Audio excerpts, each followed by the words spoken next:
tunakaribiwa kwamba hiti ya kwanza walipata nafasi ya kufuzu. So tunaomba kwamba hiti ya pili tena wapata nafasi tena ya kufuzu. Wanaendelea pale.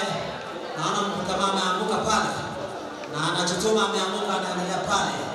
Anachotuma na pia moyo kabisa ili aweze kupata nafasi ya kwenda shule kule Marekani. Hiti ya pili wanakuja pia pale. Mzunguko ya kwanza. Tutapokuwa na hiti ya tatu tena tutaona vile wanavyofanya. Hiti ya pili sasa wenye wako uwanjani wanaendelea vyema.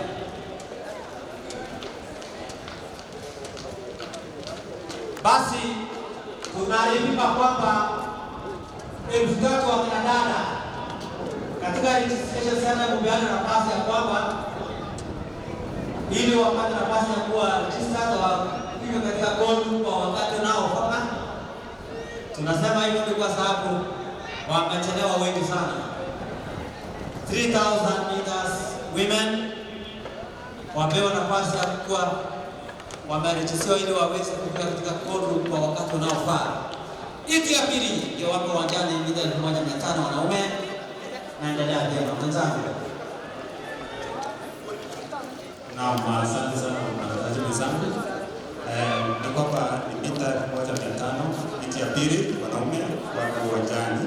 Na ni kwamba yule ambaye ako na rekodi ambaye alifanya rekodi ya mita 1500 si mwingine bali ni Bija Burachi kutoka pale na hiyo kwamba alikimbia muda wa dakika 3.26 alikimbia muda wa dakika 3 dakika 20 leo ndio anashindana kwa hiyo naamini ya kwamba wakati wowote kuanzia sasa huenda ikawa tutapata Mkenya ambaye ataweza kuja rekodi hiyo kwa mazoezi ndio itaamua nani ambaye ataweza kuja rekodi hiyo ya mjamaa huyo ambaye ametoka Morocco.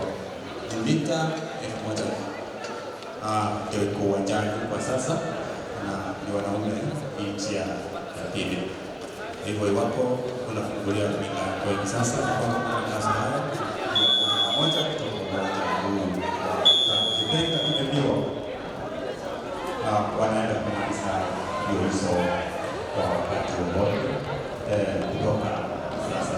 Ni katika uwanja wakati chini ya guru ambapo tamko wanaweza kufanya mambo huu kwa hiyo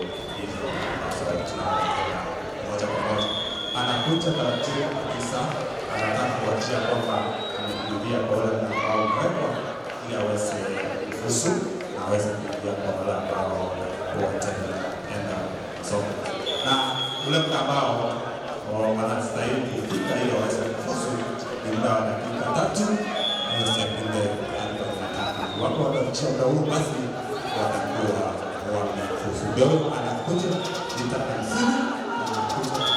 kabisa ili aweze kuingiza huyo kabisa kusikia au kupata nafasi sasa kufahamisha. Basi kwa